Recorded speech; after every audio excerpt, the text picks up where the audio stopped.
Hey listeners, welcome back to another episode of It's the People, our interview series where we explore the inside story of building companies and investment portfolios with high-octane founders, limited partners, and fund managers. We hope these conversations push you to be even better at what you do.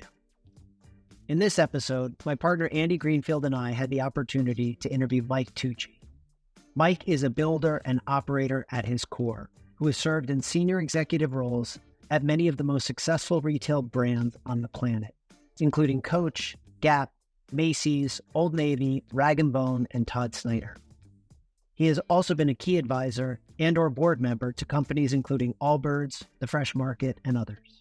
Today, Mike is applying his experience as a builder and operator to advising and investing in companies through his growth investment firm, Rebel Capital. In our conversation, we covered a lot of ground, discussing a range of topics, including the qualities of great bosses and how essential it is to pick the right ones, the importance of assembling teams that have complementary, not overlapping skill sets, his playbook as a senior exec when entering a new org and then leading and executing, how it doesn't matter if you're selling in-store or online or wherever else, it's all retail, and that's how the best brands should be thinking about it. And one comment I particularly enjoyed where he talks about what would have motivated him to do better in school, and much, much more. To start things off, Mike begins the conversation with his life story in 60 seconds. Before we begin, we'd like to note that this interview is for informational purposes only, and that the opinions expressed should not be relied upon as a basis for investment decisions. TIA Ventures is a seed-stage fund focusing primarily on early-stage business-to-business technology companies, with an obsessive focus on end customers and early teens. Well, Mike, really appreciate you being willing to do this. I'd like to start this out the way we always do and challenge you to tell the Mike Tucci story, life story in 60 seconds or less. We'll give you a little bit more if you need it. Awesome. Well, first, thanks for having me, and I look forward to sharing some time with you and some stories. My life story is simple. I grew up as a second-generation Italian kid in Middletown, Connecticut, family of 6, a family of educators. My mother and father were both teachers in the high schools that are in our town. Funny story, as a junior in high school, I actually had my brother as an English teacher at Middletown High School, and my father was the associate principal there and head of the foreign language department. So you can kind of put that together, and from there I went on to Trinity and had the classical liberal arts experience, and then found my way into the retail business and have been in there ever since. Almost 40 years of retail, 30 years as an operator, and 10 in my more recent times, and as Andy likes to remind me, my rewired life, helping young consumer brands and retail brands to develop and find their way. As you look back on kind of the early life, pre-professional, are there any moments that really stand out, in your youth that were highly formative of kind of who you become or lessons that you live by? Just, if there's a couple. There are, and it's, I'm glad you asked, because you get to be an old guy like me, and you start to reflect back on stuff. One of the more formative things that happened to me, a dream of my parents was to build a cabin in Maine, and we did it. In my early childhood, I spent every summer of my life in Wayne, Maine on a lake up until age 17. And from 14, or for as early as I could get work, cutting lawns, landscaping, picking blueberries at the slave labor blueberry farm 20 minutes away, I would work. And I was always motivated to build and to work and to do stuff. And that's really where I started. And not necessarily as a merchandiser, but as a young entrepreneur. Mike's Landscape Company, the classic example. And those summers were the most rich experiences of my life. I'm second youngest. So it was typically my little brother and I. Everybody else was college or beyond. So it was kind of a tight time. We would literally leave Middletown the day after school ended, and we come back the day before school started in September. And it was, build the cabin, do odd jobs, make some money, and go fishing. And it was, it basically was the values that you see in lots of successful people in business, which are discipline, passion for what you do, and really being able to see where opportunities are and then go after them. And you can learn that at any age. The sooner the better, in my book. Mike, that's a great springboard to, because when Wills and I talk about you, we think of a guy of interesting contrasts and juxtapositions. You are an immensely nice guy, good guy, fun guy, but you've also been successful in a tough, hard charging businesses where excuses didn't feed the bulldog. You had a lot of people reporting up through you and to you. I mean, how do you reconcile the Mike Tucci that people want to come up and give a hug to the Mike Tucci who's commanding men, women, and machines, to boldly go where no one's gone before? Yeah, no, this is a longer answer, Andy, and this is how you form your identity from a leadership standpoint, which it's essentially a never-ending, lifelong effort, either as a parent or an executive, leader of a business, whatever you're doing. And I think if I think about my early days as a boss, if you will, as a leader of people, if I could wind back the clock, I think I was probably tougher than I needed to be. And that's not that I don't say that lightly. I think there are ways to drive the business. But I tended to be very focused on results. Retail is a simple business. It's an immensely hard business. And you are faced with changes rapidly, and you get your numbers every morning. As soon as you wake up, you know exactly where you are and where you're headed, typically. So I think for me, leadership in the moment, and having an awareness that as you grow and take on more responsibility, how you interact with all levels of the organization, and in particular in my world, how you react inside the four walls of a store, how you react with everybody in the building at headquarters, not just the senior people, was something that I focused on. And I spent a lot of my time on getting to know sales associates, mentoring store managers, finding ways to have direct connectivity to the people who are closest to the customer. And frankly, it gave me more awareness and softened me over time.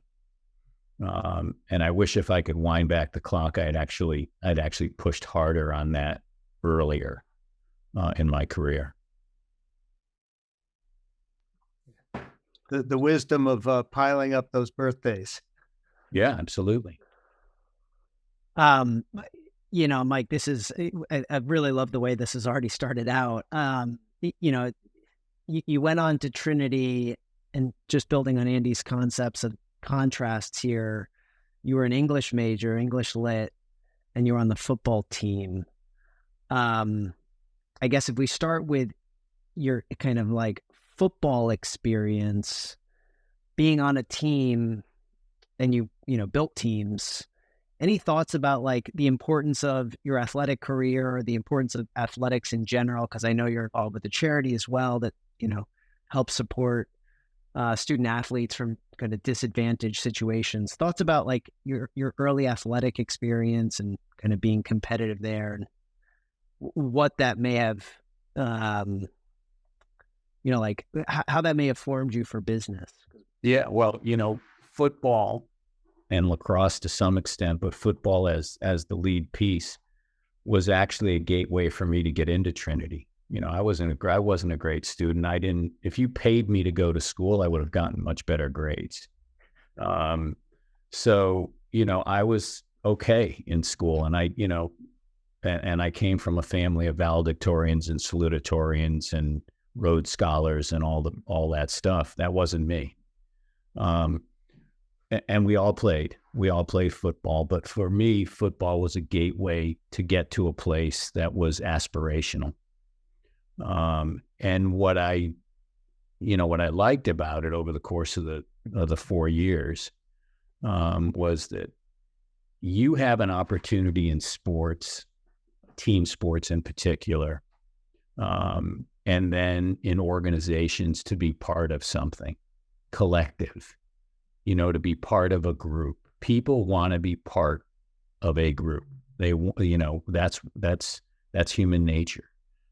And athletics, team sports at any level, from start to finish, are all about that. So that's what I took out of it more than anything else. And, every once in a while I go back and talk to the guys at Trinity. I'm still involved with the program, and I will say, I've had a good run. From a business standpoint, if you ask me for one thing that I could do over, I just want to play one more game, because it was so much about that. It was just, you're in the moment. And so it's been important. I would love to, a lot of what I do today, with the people that we work with, and, it well, because we're involved in stuff, is we coach. And in my mind, the best coaches are the ones that if you ask them to play, they're still good. They don't have to go out and show everybody that they know the game. But when the time comes, you put me on the selling floor, I'll sell more allbirds than pretty much anyone on the floor. And every once in a while I do it, because you want to be in the game. You TIA, thoughts into action. Hello, that's what this is about. You have to be active. You have to be in action.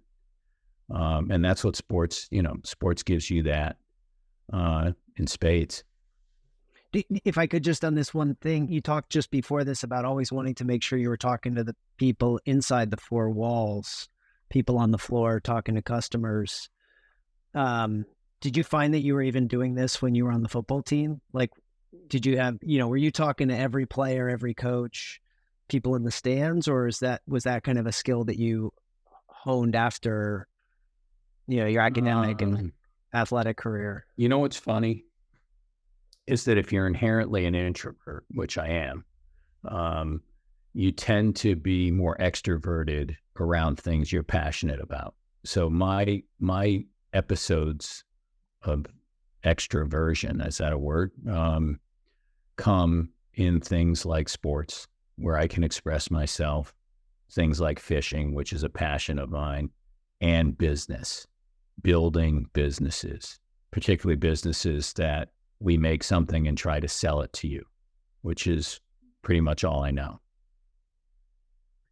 That's so interesting, Mike, hearing you describe yourself as an introvert, because I would never think to describe you that way. And you remind me, my sister-in-law, who is a famous rock and roller, who, when you're with her in small groups, very quiet, but if you put her in Madison Square Garden in front of 10,000 people, she's very conversational.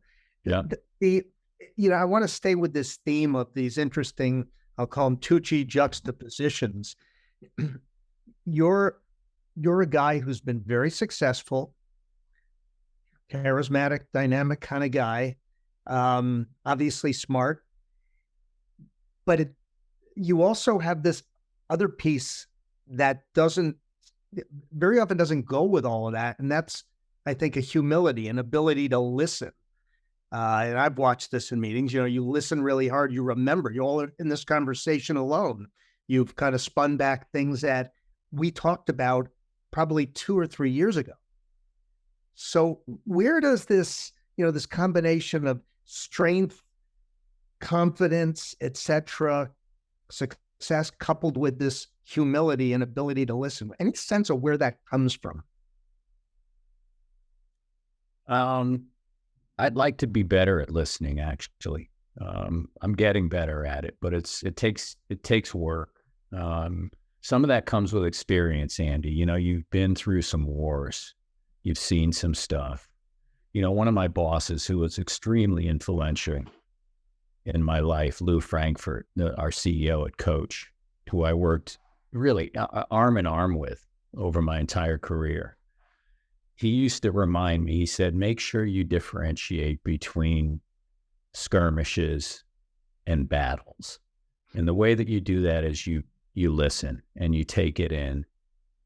And then you get really good and really fast at making sure you're spending your time on the battles. It's very hard to do that when all you do is spew shit out of your mouth. Can't do it. And he backed it all up with, he had this uncanny ability, which is a form of listening, to analyze data and use it to pivot off of any preconceived notion that we would have. And this, you'll get where I'm going on this. You're in a room full of people, all merchants, all highly opinionated, who would all think that the Soho Satchel, which is a new key bag in our line, was going to be the number one bestseller. And there'd be all kinds of raucous discussion, and everyone would rank that as number one. And then behind that, you might have a tote, which was more controversial. Lou would stand back. He'd let that all play out, and he'd say, we're going to test the two bags side by side in a cohort of stores. And Coach, by the way, is famous for this. Everyone thought we were geniuses. Everything we did was piloted and tested, and the customer told us ahead of time what they liked better. We piled all our money into that. So he would take that, and sure as shit, out there it would go. And many times what everyone picked would be number one. But every once in a while, we'd find what everyone thought was number one was not. And Lou would come in and say, that bag doesn't exist anymore. This is the number one bag. We're going to get behind this one, and we're going to market it, and we're going to put our effort behind it in terms of how we train our people and how we project it to the consumer, because the data told him that. How did he get there? He listened to the customer. And I'll never, I think this is monster stuff, by the way, for any entrepreneur out there, because they fly around all day with all these hypotheses and preconceived notions. Most of it's horseshit. What does the data tell you? Go. You got to row in that direction. You think that was one of the earlier forms of A/B testing? Like, was that being done at the time, or? Yeah, I mean, it wasn't that long ago. It was, this is 2003 to the time that we all left was, between 2013 and, Lou left a couple years after that. But he was the master of A/B testing across any form.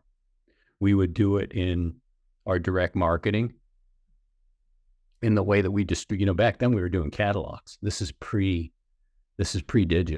We were still sending mailed catalogs. Now, we used them for a very specific reason, to engage customer engagement. They weren't volume drivers, but they were a very important vehicle for us to communicate with deciles of customers, particularly the top 3 deciles of our consumer base, which drove 60% of our business. A huge part of our success was driving enormous volume with the top fans of the brand, if you will. And everything, all of that was measured. And a lot of our acquisition, which was not done the way acquisition is done today, was done by cultivating the top 20% of our database, and then using them to spin in new consumers by opening stores in the right markets, by using marketing techniques to new consumers that were basically learned activities from our best customers. And it was all that, he was the master of that. And that's where it comes from. Was there much resistance to that, Mike? Because very often, and I used to be in the advertising business, and the creatives hated having their ads, shown to consumers and essentially tested in front of the consumers. They said, hey, listen, you don't measure genius or creativity that way. Yeah. Is there resistance? Yeah. Well, there's two schools of thought here, and that, my other most influential boss, and I don't want to be a name dropper, but I've worked for the best. So, and one of my secrets to success is I picked the right bosses and I ran with them. Mickey Drexler's on the other side of the equation. His point of view was the customer does not know what they want. Our job is to show them in advance, and we have to be 1 year ahead of what they want. They don't know what color they want, we do. They don't know what style t-shirt they want, we do. So he was on the other end of the spectrum, and he'll tell you, he had a high level disdain just for testing, focus groups, data, research. By the way, Mickey did really well. He's probably the best instinctive merchant in the history of, modern retailing. But Lou was on the other side of the spectrum. They both worked. But we were in Coach. It was a culture of rigor supported by magic, which is the creative process.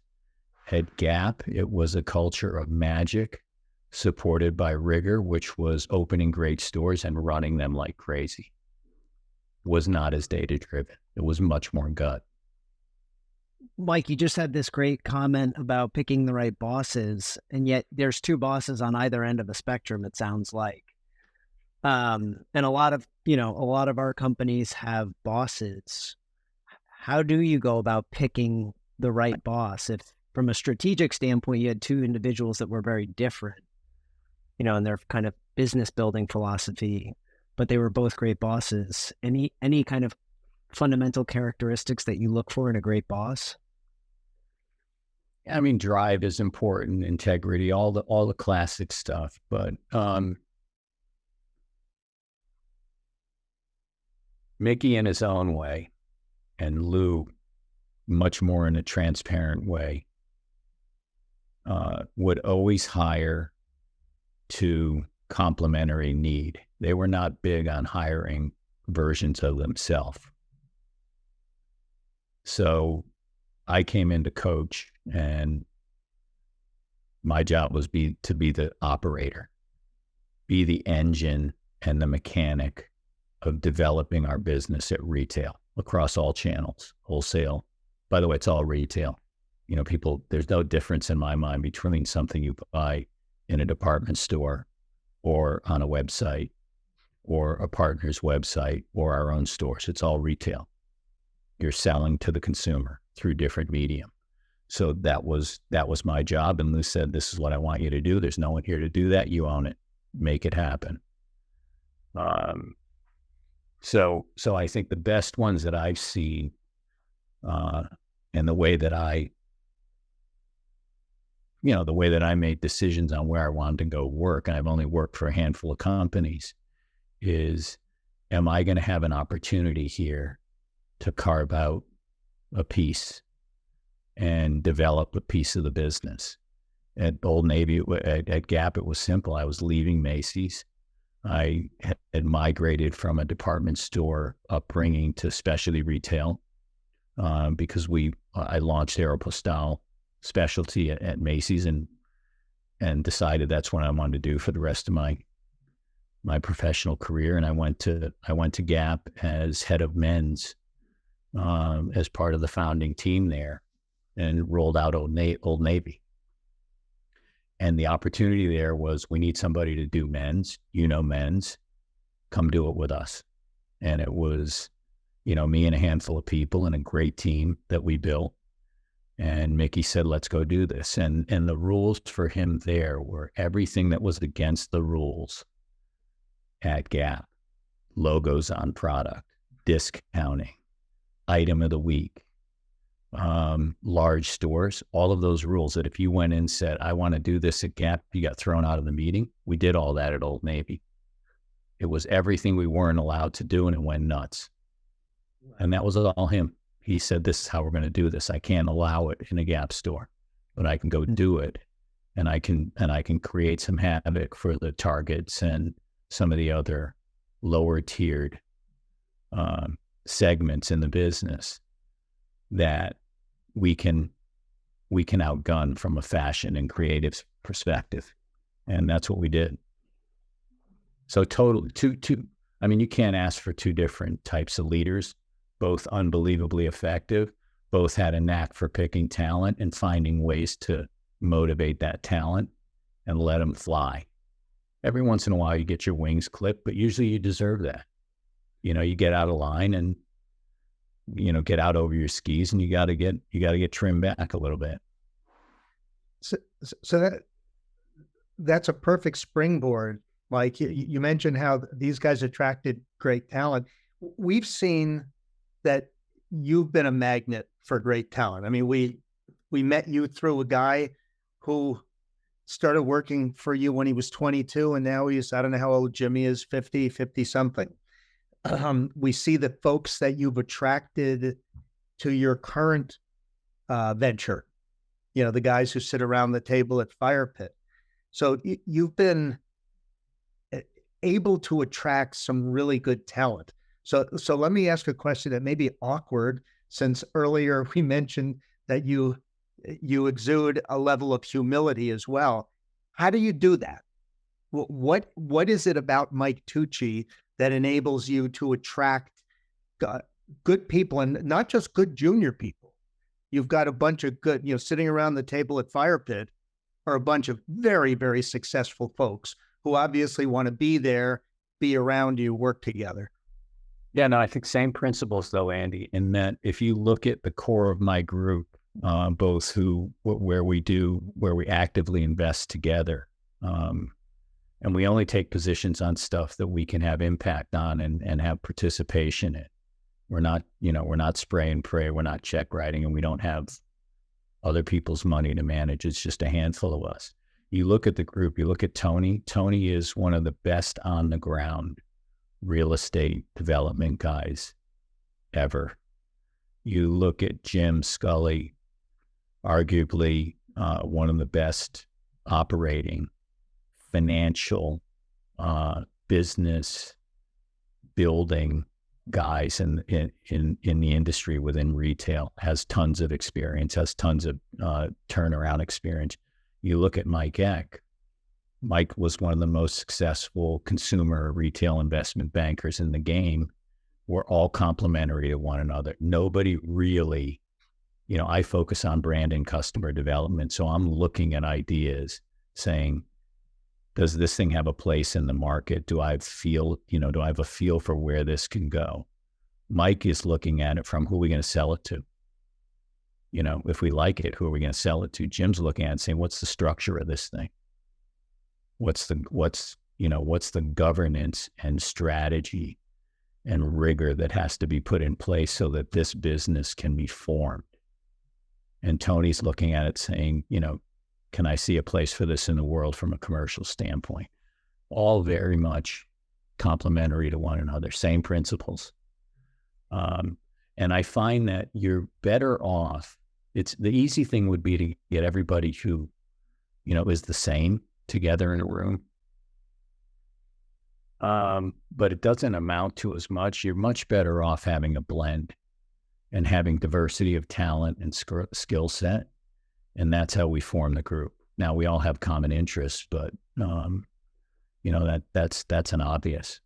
Most of it's like, have a couple of beers and what are we eating for lunch, or playing golf or going fishing, but that makes it fun too. I mean, for our listeners, I just can't stress how fundamental, and it sounds obvious when you say it, but just how fundamental an insight this is around complementary skill sets. We often say like a team should not just be a gathering of friends. I think in your case, you get to have that complementarity and have a gathering of friends. But yeah, just too often I'd say we see teams that look like they're just a gathering of friends, and don't have like, the senior level or pros in all the key functions of what you're trying to do. Yeah, absolutely. It sounds like I was going to say Lou and Mickey had the same philosophy: hire somebody who looks at the world through different lenses than they do. Yeah, for sure. And, in the retail business in particular, this goes back to the earliest days. You guys say this all the time. I can probably find it somewhere in your mantra. One of the filters that I use, particularly when we're evaluating young teams, if you don't know your numbers, you don't know your business. Like, hello, talk to me about the business. And if they start looking at their shoes when we just say, how was business last week? We're horrified. You have to have command of that at all times. And by the way, it's never been easier. There's no data that can't be accessed anywhere. It's not like you have to keep it in a folder like in the olden days. This is all at your fingertips. You must have command of your numbers at all times. Now, could it create bad behavior because you can overreact? Maybe, but I'll take that risk over somebody who doesn't know a few things. Where's revenue? How much money do I have in the bank? And how much does it cost me to run my business? If you don't know those three things, I'm out. Mike, Wills and I are both smiling because it was as recently as yesterday that we're on the phone with a founder and we're asking some very basic revenue numbers, finance related questions about his business. And he keeps saying, I can answer that once I speak to the CFO. And we're thinking, you've got a very simple early stage business. You need to know those things. If you have to go to the CFO, unless you're running General Motors, not good. Yeah, absolutely. Mike, I don't want to lose the track of your career because there's a lot of different things that you did. But for our listeners, I know you went to Trinity, majored in English literature, played football. Can you walk us through like the first step out of there that led to this career of becoming a senior exec in kind of retail and merchandising? Yeah. What did you do right out of school? A funny accidental thing. I had to get a job. When I got out of school, it's like, okay, I got to get a job. So I'm in Hartford, and the kinds of companies that come on campus to interview at the career counseling office at Trinity, many of them are, you might guess, in the financial world, a lot of investment banker type places and roles. We had the benefit of being in Hartford, which at the time in 1982, in the 80s, was the insurance capital of the world. To some extent, maybe that still exists. So I interviewed with Aetna and got a job as a sales trainee at Aetna. They pay you like, I don't know, $18,000 a year at the time. You got a car. Good job. They put you in a training program. They put you on the road to go sell insurance. I took the job.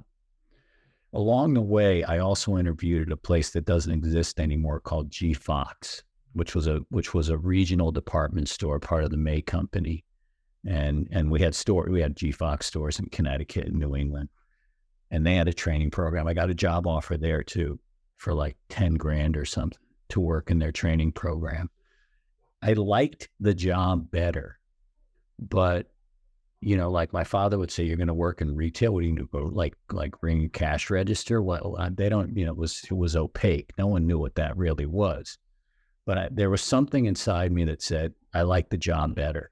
And I like this business better because I was inherently a merchant at heart. So by a fluke, I got introduced to someone at Macy's to go interview for the training program after I'd accepted this other job, and went down there and interviewed, and they offered me a job on the spot. I immediately and tried to do it in as most upfront way as possible. Either called or did something where I, got myself out of the Aetna job and joined Macy's. I went and got a New York Times, which back then, that's how you got an apartment. I found an apartment. 4 other guys that went to school with me lived in a 2-bedroom apartment, all starting their jobs somewhere between June and I think I started in August. And we went to work. And I followed my instincts on that one, where I knew I was taking a job because it was a, quote, better job from maybe image and stature standpoint, but it was the wrong job for me. And I started at Macy's as a trainee, and I spent 7 years of my 13 years in Macy's as a traditional department store track merchant, work in the store and being an assistant buyer. And I went out and did college recruiting for a while, which was kind of a one-off stint. We used to hire a ton of people back then, and then went into buying and had a few different buying jobs. And then halfway through my Macy's career, we had this idea that we were going to open specialty stores, and I launched Aeropostale, and that was the beginning of my opportunity to be entrepreneurial inside of monster companies. And that trait and that excitement followed me for the rest of my career. After Aero, we tried to buy Aero out of Macy's in bankruptcy. They were, they had their hands full. They weren't interested in doing that. I went to Old Navy, which was a startup. I launched my second job at Gap was running Gap Kids, where we launched Baby Gap.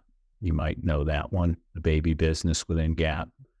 I then launched Gap Body, which was a lingerie, sleepwear, loungewear, scents business within Gap.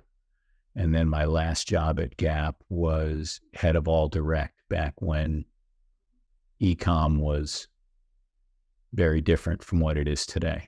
So all along the way, I felt like I had opportunities to be an entrepreneur inside of the somewhat comfort and support structure of large businesses, which is frankly, in many ways, easier to do than from scratch, standing start as a startup. And other ways more challenging because you got a lot of naysayers in the building who are going to say this is a waste of our time. It's a vanity project or whatever it is that people don't like about it. So, Mike, you've had, by any measure, a great career, great life. And based on what we've seen so far, what Wills and I have experienced personally with you and your team over the last few years, it may be that, the next chapter may be the best chapter. On the one hand. On the other hand, you could retire tomorrow and go fishing, another one of your passions. So I guess as you sit back and think about this, what is it that drives you? What is it that gives you that yes feeling? And maybe it's not an it, maybe it's a them. But what is it that feeds the Tucci soul? Yeah, well, I tried the retire thing, by the way, Andy. You and I have talked about this. It was horrible. It was just awful, but I tried it for a while. I just went off the grid, and it was not good. And that led me to this idea of finding a way to be influential and impactful to early stage businesses and founding teams.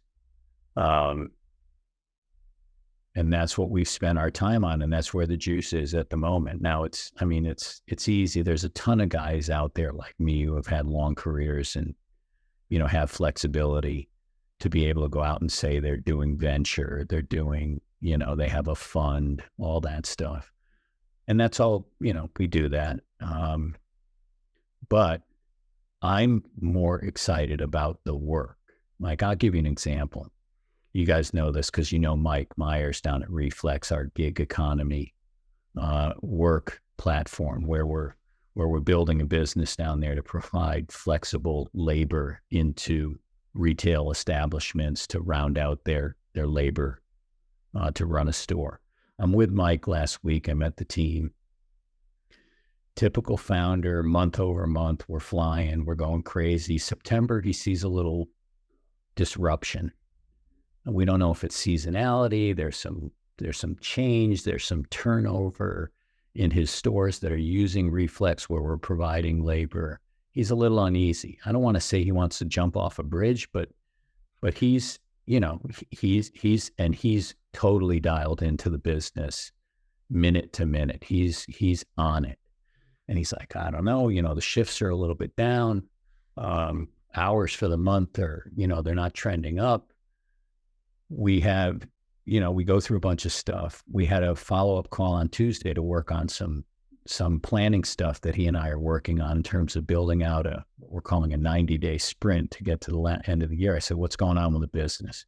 First 4 days of October are the biggest 4 days of his existence. He's been in business for less than a year. He's booked more shifts in the first 4 days of October than he did all of September. October is going to be bigger than last quarter in total. He's on the moon. He's on the moon, and so am I. And so that's, if I can be that close to somebody and have that kind of, to see the choppy waters that an entrepreneur lives through, I'm ready to, like, this business is in trouble, to, it's the greatest thing ever. We're flying, and it happens, from Friday to Sunday. That's what I live for, and that's what keeps me going, much more so than some of the other stuff that happens within early stage investing.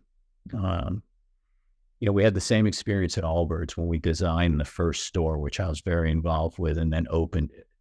And I got maybe more of my joy out of interviewing and being part of the selection process for the team that was going to open that store down on Spring Street in Soho, starting with the manager all the way through to our associates. That might have been more fun for me than any other part of the business, because it's real. It didn't hurt that we opened the store and probably had, one of the highest productivity early stage launches of a retail store that I've ever seen. Probably it was the highest, frankly, at the time. That was nice too. If we could dig into this for just a second, Mike, because you earlier on you talked about working with startups and enjoying having impact. And if we can try and bring that to light, can you finish the sentence? When you think about your work with these companies, and you just gave us some anecdotes about them, I love it when blank. What is the thing that happens that you go, yes? I love it when the customer says yes. That's the validation. Wow. It's all there. I mean, everything you want to know about the business, the customer will tell you. Mm-hmm. So that's what, our business, you're in good company, because our product is shit and nobody wants it. Yeah. Our business is great. We actually have something that people want and they're willing to pay for it. And we can deliver it to them with quality. That's all good. That's the vote, right? Yeah. And Mike, you named that song in one note there, when the customer says yes. I like that. You talked about a couple, maybe one here, dark hour, albeit a quick one, with a company that you're involved in right now.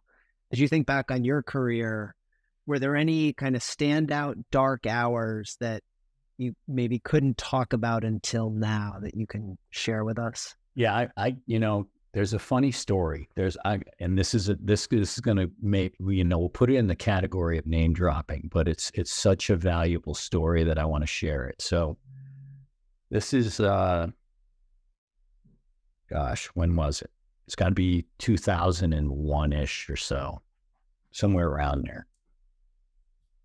Year one or year two of Amazon. When was Amazon? Maybe 2020, Will, somewhere around there, when it was a bookstore. Mm-hmm. Yeah. 2000. Okay. We're at the Gap. I'm running Gap Direct. So I'm running e-com for the Gap. Good business. I could, it was easy to sell stuff online. It was still new. It was my last gig there. We get a call from Jeff Bezos, this guy up in Seattle, who says, I want to come down to the Gap and talk to you about what I'm building at Amazon and how I see the world of e-commerce moving forward. We said, okay, well, who's this Bezos guy? Let him come down here. He comes down into a room full of muckety mucks, including me, obviously. And he's surrounded by central casting at the time. He doesn't look like Bezos looks like today, by the way. He was much more modest back then, but he had it. I mean, he was dialed. And he's surrounded by a bunch of young Turks, like a sales guy, a tech guy. They were 4 or 5 of them. We open up the meeting, everyone does their blah, blah, blah. He's there to pitch the idea of Amazon as a marketplace. Hello, that's what it is. In 5 minutes, he articulates to a T exactly what Amazon is today.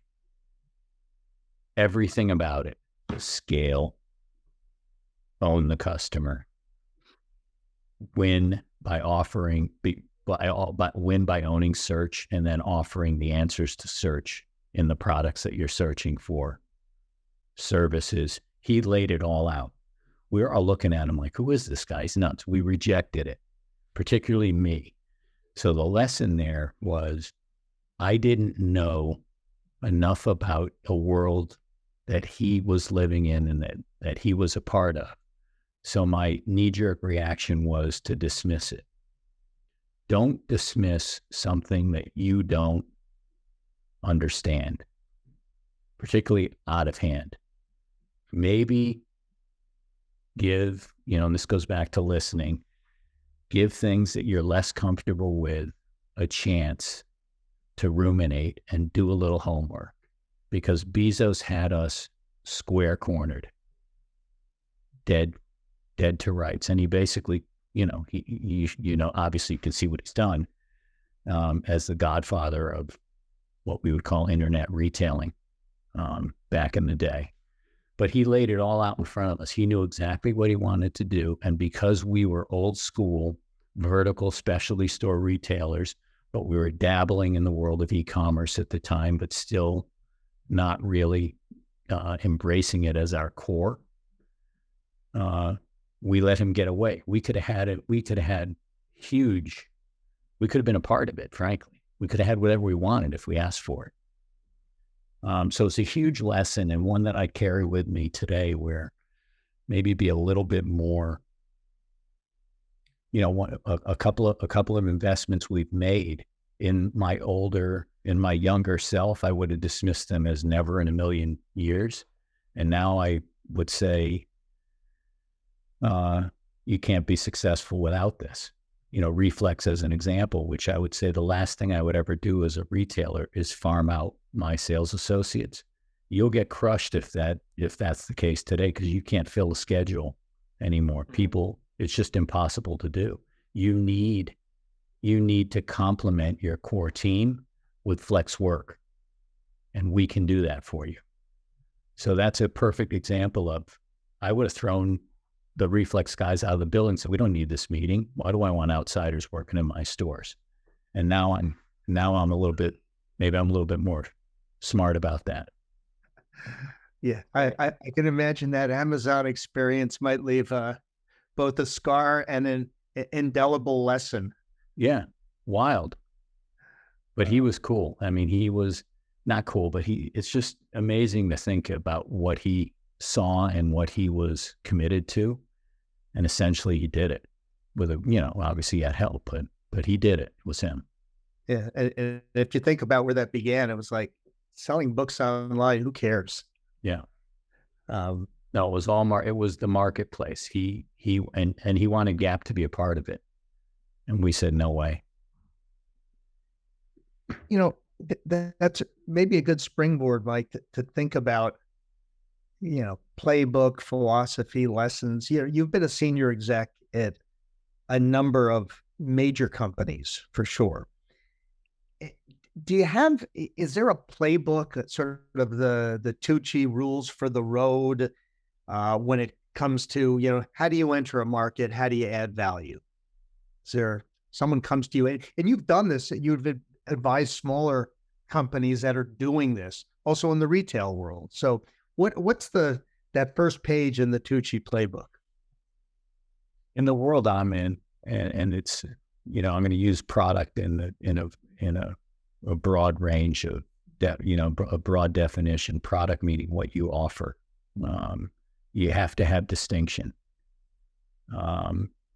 And what I've come to see is that it's product drives brand heat, and brand heat drives momentum and opportunity.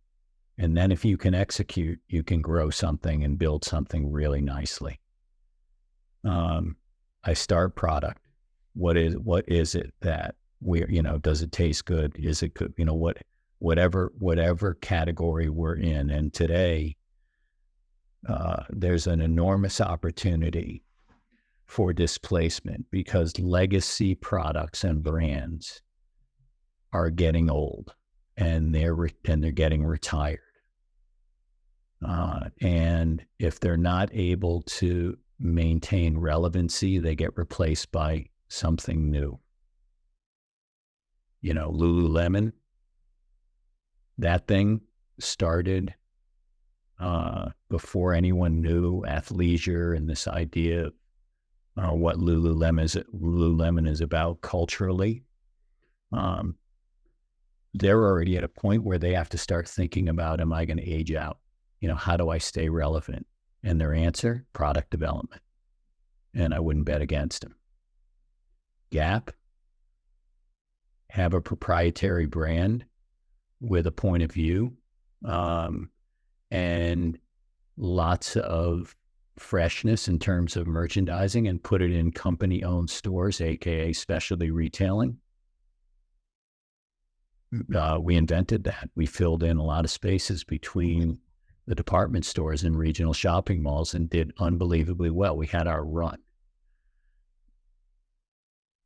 Consumer demographics change, pace changes, customer makeup changes from a diversity standpoint. Gap loses relevancy, doesn't have an answer from a product standpoint. Brand heat goes away. Bit of a dinosaur.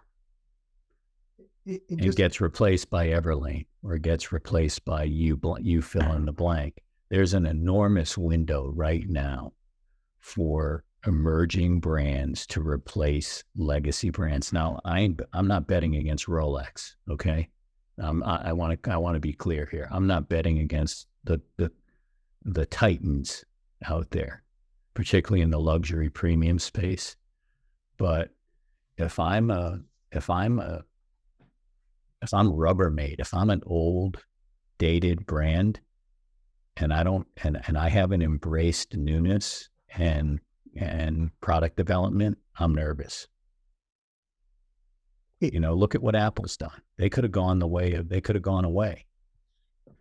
They went, and they didn't, because they took a category called phones and they made it good. They made it desirable. And then they repositioned themselves. Look at Igloo.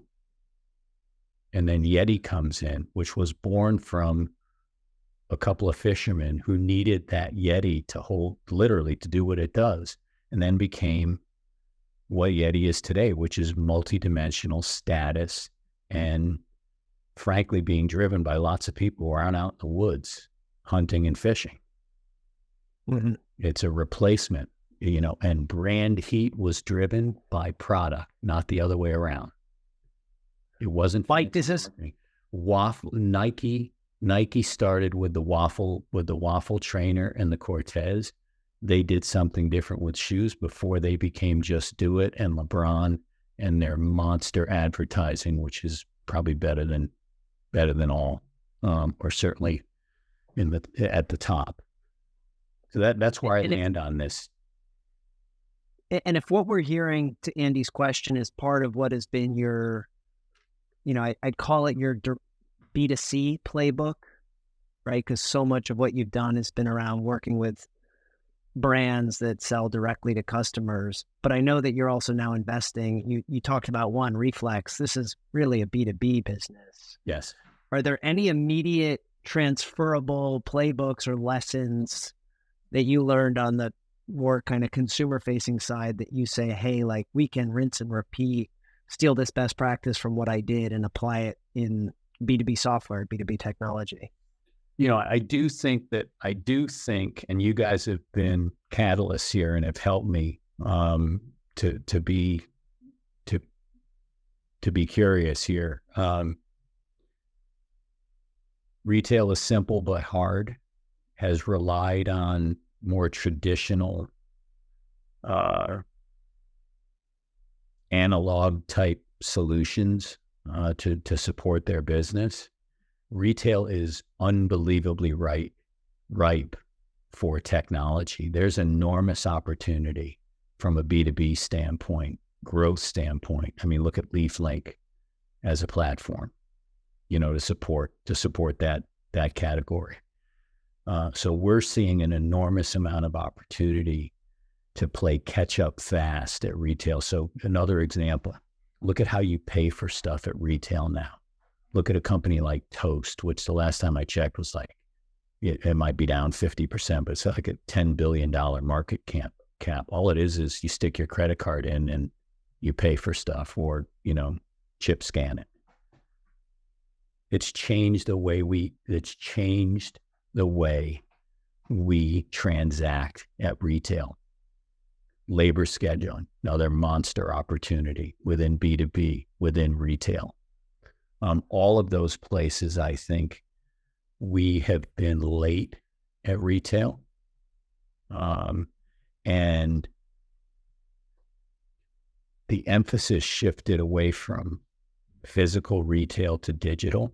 So a lot of the investment and focus and talent got put into digital. It's starting to square up now, where everybody understands that DTC is limited if you're digital only, and expensive, particularly against the backdrop of what it costs to acquire customers.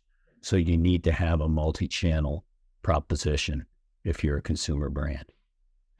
And to your point, it's all retail, right? It's all retail, and tech, and supporting it with technology is massively important. Doesn't replace, by the way, good old-fashioned customer service, which is probably more important today than ever before. Just good manners and being attentive in a store and knowing something about the product that you're selling. You give me that in any store I walk into, a restaurant I walk into, I'm going to put you in the upper right-hand corner of service, because expectations from consumers, I think, you shouldn't settle for shit service. You should expect nice service, good service. If that can be supported with technology, know where my inventory is. Things like training, which was all, by the way, in the olden days, all of our training was done face-to-face. Now it's almost all done digitally. It's where I see opportunity.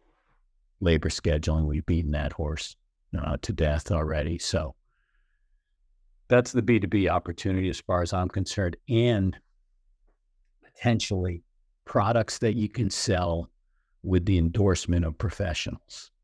So can you sell beauty projects through dermatologists? Can you sell hair products through salons?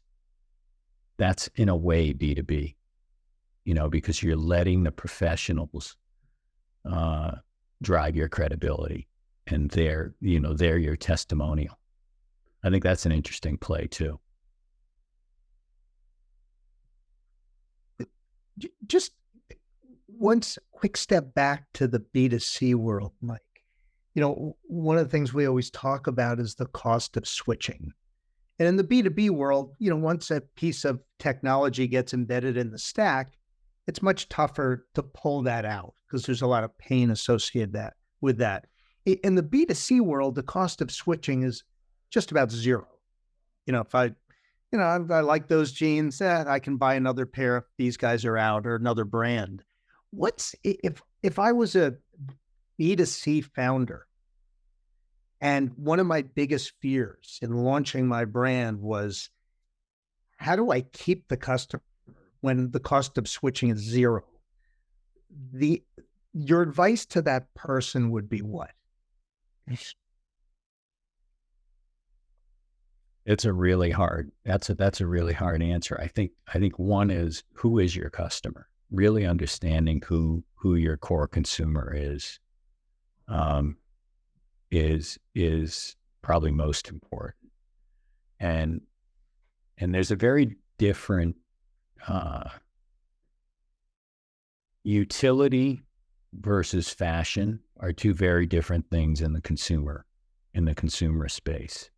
So the example that I would share there is that you could argue that food is utility, right? You need to eat to live. If you just took that point of view, you'd miss out on all kinds of things. Something is nutty and pervasive today as bottled water. You need to drink water out of a bottle to live? No, you don't need to do that. Meanwhile, you want to look at the size of the bottle, the bottled water business in the last, 20 years, Poland Spring. I mean, I grew up right near, I know where that is. It's a hole in the ground. So that became lifestyle. That became trend. That then ubiquity, then it was fueled by ubiquity. So I think from a B2C standpoint, understanding the difference between utility and maybe desire, trend, and then if you can hit on both of them, you have a monster product. Yeah, it's hitting. I would want to give that more thought, but I think it is the fundamental question, right? Like what are you going to do if you run out of steam here? You should start with that before you ever decide to put a product on a shelf, because if it doesn't really have the potential to break through and become very large, it's going to be hard. I know you're involved with Allbirds. What you just shared almost sounds, it's like the nexus of utility and fashion. Would you agree with that, or? Yes, and I think they're in an interesting cycle because long term, they're trying to redefine a category through materials innovation. That's really the essence of what Allbirds is about. It's materials innovation to then build essentially footwear, which I think is what Allbirds will always be, is a footwear brand. Although if you talk to Jim and to Joey and Tim, I think they'd probably tell you they don't believe they've introduced their defining product to the world yet. They have that unbelievable optimism as founders and entrepreneurs that it's all in front of them. And by the way, they've had a nice run. I mean, they went up pretty quickly. They've been faced with a lot of the other challenges that early stage businesses that go public have got hit with, but I wouldn't bet against them. And it's all because strong commitment to materials innovation and a belief that they still have something to say from an innovation standpoint to the consumer. But it's, they're shoes. Now they did get a nice, in one of the spaces I really love is what I would call recreation and performance, because one of the unintended consequences of COVID is we all started walking around more and doing stuff. You look at the fishing business, the hunting business, hiking. People went out and said, I got to get out of the house, and I'm allowed to go for a walk as long as I don't breathe on anybody. And that created, I think, an unbelievable acceleration in a secular trend around outdoors and recreation that was well underway anyway. It just accelerated. So I think they benefited from that somewhat. And that's a good space. I like that space a lot, as you guys know. And I have a personal affinity to it as well. It's interesting. It's a nice example of if we go back in our conversation talking about product, leading with product, because that's a case where the product translates directly into the brand. The expectation of extreme comfort. No matter what I'm buying from them, I'm assuming it's going to be comfortable. No question. Will, you've been part of this kind of industry as it's gone through so much transformation. I guess 3 questions that are all related to this. What did the ones that, or have won already, what did they do right? What did some of them do wrong? Where do you see it going? Within the narrow parameters and confines of the retail business. And it's all retail, to your point, right? Yeah. I think, look at Apple. To me, that one is a case study. And here's a technology company selling hardware and by the way, Jobs was on our board at Gap and was inspired to open his first Apple store by a mock Gap store that we built in a warehouse in Oakland. And then he went and got his own warehouse and designed the Apple store exactly the way it looks today. Wow. Another crazy story. We were part of that because he actually used us a little bit there. Another genius, obviously. I mean, that's like an understatement. But look at what they've done.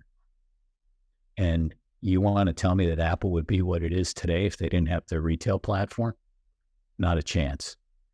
And what he was so committed to was not only the aesthetic of the experience, but the magnet of get people to come to the store to talk to me about whatever it is that's bothering them about their Mac or ultimately their phone. That genius bar was more than genius. You get people spending an hour in that store, and if he can get them to walk out of that store feeling better about what they have in their hand than when they left, he's done. Home run. That was the essence of what they built. And then they built the most productive retail enterprise in the history of retailing. Nobody's even close. If you took the Apple numbers out of every mall in terms of the productivity, there's got to be statistics out there. The productivity of the mall comes down by large percentages when you take Apple's numbers out because it's a freak. It's a total freak, the numbers that they do. So that to me is a lesson of taking control of your own narrative. Don't farm that out to somebody else. And I think that speaks to, the strength of that brand. It's not the only way to do it. But it's very strong versus department stores, which are just aggregators of tons of brands. And, you're at your own, enter at your own risk, right? When you go in there, it's like, it's a free for all. Very different model.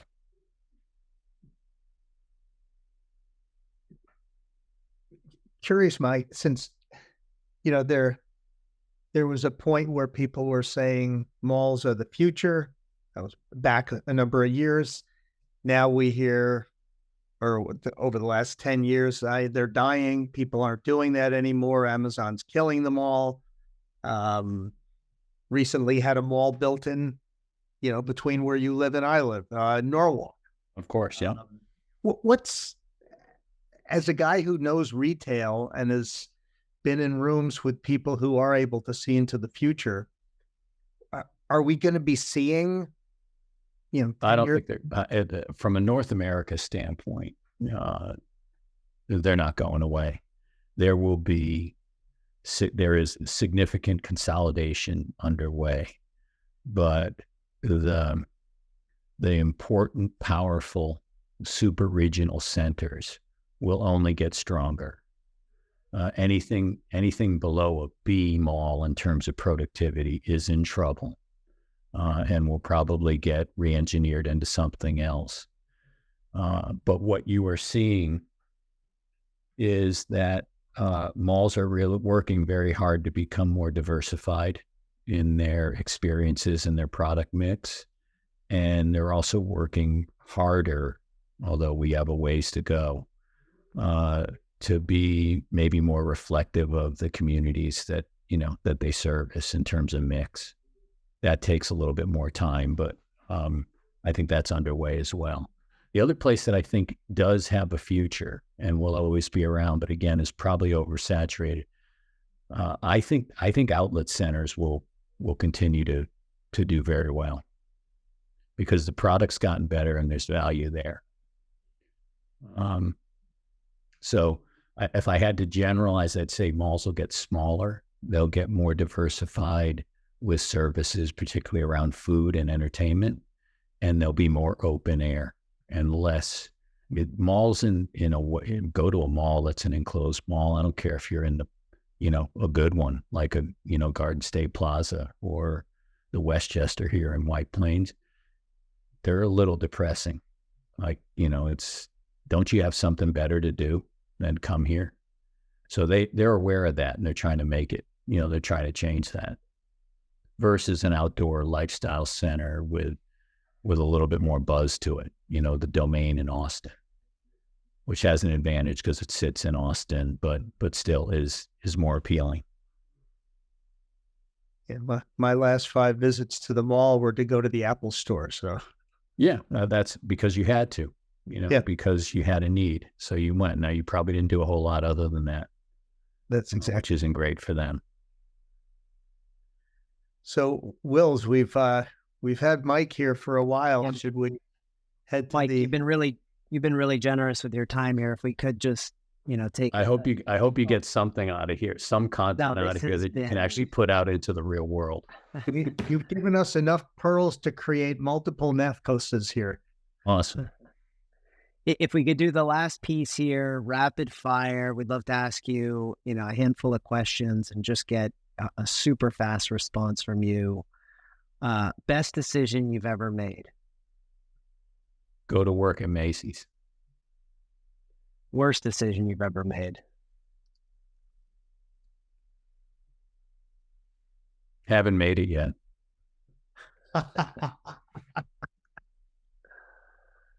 Best piece of advice that you could impart to other founders, particularly around hiring or building a team? This one is critical, and that is, it goes back to a lot of what we talked about, but number one, elevate your hiring to elevate your leadership. Huge opportunity. Be careful not, this is one of I'm just giving you back what you guys already know, but don't run into the trap of hiring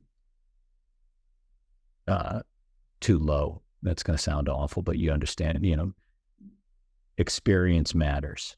Depth matters. If I could, just on this one, because we see it so often, why do you suppose people do fall into that trap? Well, it's easy. It's cheaper. You can get 10 bodies for the price of one, and that's fine. And people can, arms and legs can do work. I guess that's okay too. But they also sometimes they create friction, and that slows a business down versus I'd rather have 2 very high potential earlier in their career people with a great coach above them to help them become successful than 7 early high potential people in the business without direction, left to their own devices to some extent. Now, accuse me of being an Uncle Mike and an old guy, but I still believe in that. And I think for young teams, you got to be sensitive to that. It's nothing to do with age, by the way. It doesn't mean that the leader has to be older or anything like that. It's just, I'm talking about depth here of talent, and make sure you have some studs. And that's why at our company, I have a young leader by my side. Yeah, no, see, but you're complementary. Like, you don't have any overlap between you and Randy and Wills. You guys all have a place at the table. There's zero overlap. I don't see it. Do you? No way. Wills and I both love skiing. That's all right. But from, there's work for each of you to do. It's not like you have to do each other's work. Totally. So Mike, here's the next question. Knowing what you know today, what advice would you give 21-year-old Mike as he leaves Trinity? I tell you, the one regret, the one do-over for me, and I didn't do it because it wasn't necessary in my early years. I would have gone to graduate school and gotten an MBA. If I could wind back the clock and say, I just want my entire life to be the same as it has been, with one exception, other than I wish I could run a little faster. But beyond that, it would be to have that badge and that experience, formal experience. Because as I said to you in the beginning of this, maybe I had a little bit of a chip on my shoulder, disdain for academia. And that's a mistake. That's 2 years out of your life. God willing, you live a long, fruitful life. It's 2 years. You can get a lot out of it. Now, I taught most of that stuff that you would learn in school to myself or with others who taught me in terms of strategy, learning how to, just understanding what a P&L is, just understanding how to form a business. I would highly recommend that. And that's totally controversial. A lot of the entrepreneurs that are very successful would say that I wasted all my time in school, and that's fine. They're entitled to that. I mean, if I was Zuckerberg, I'd say that too. Mike, I'm just curious on just this point though, because you're right. It is a controversial thought. You grew up in a family of academics, I think. Yeah. As I understand it. And the name of your firm, your investing firm now, is Rebel. Like, that has were you a meanings. rebel? Right. Yeah. Okay. So like, were you, and then you say you had a disdain for academics at some point, but like you wish you got an MBA. Yeah. You don't strike me as a rebel in the sense of just rebel for, the sake of rebelling, but you've done things that are super bold. Yeah. I think that's part of it. Part of it is, there's a couple of threads here. One is, there was a famous ski boat, mahogany ski boat on my lake in Androscoggin Lake back in my childhood that sat at the Androscoggin Yacht Club, called the Rebel. And I aspired, it was something that represented a future life, of like only a certain kind of person is going to own that boat. It was the coolest boat on the lake. And when we'd see someone water skiing behind it versus our little aluminum, we were fine. We were better skiers than them, but we didn't have that boat. We would always aspire to that. So I always remembered that name. And then obviously the second piece to it is, there's definitely a streak in me of, maybe going in a different direction than the rest of my siblings, which I embraced, of course. And eventually they did too, but it took a long time. And speaking of being a rebel, if the next chapter in the story of Tucci had to be something totally different from anything you've done before, worked in before, what would we, as we turn the page to start the next chapter, what would we see you doing and where? If I would love to be a great high school lacrosse coach. Wow. That would be a dream for me. And if somebody said, because it's just the the inspiration that you would get by being around those kids, boys or girls, it wouldn't matter to me which side I coached on, would be awesome. So I still have time. Yeah. Last question. I got to jump. I'm sure you guys too. Yeah. The Mike Tucci epitaph. What would it read? What will it read?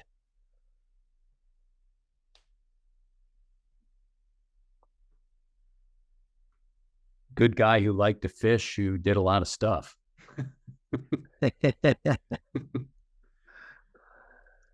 I love it. I'd be pretty happy with that if my kids wrote that. Especially the good guy part. Yeah. Hopefully they listen to this. Mike, this has been a total pleasure. There's a reason why we call this series It's the People, because in addition to your accomplishments, it's really great to get to know just the people behind all the stuff that we've been talking about. So again, really appreciate this. Thank you. Same here. Good to see you guys. Have a good weekend. Great stuff, Mike. Thank you again. Take care. Thank you for listening. I hope you enjoyed this interview. If so, please visit our website where you can find many more with other founders, investors, and limited partners in our ecosystem.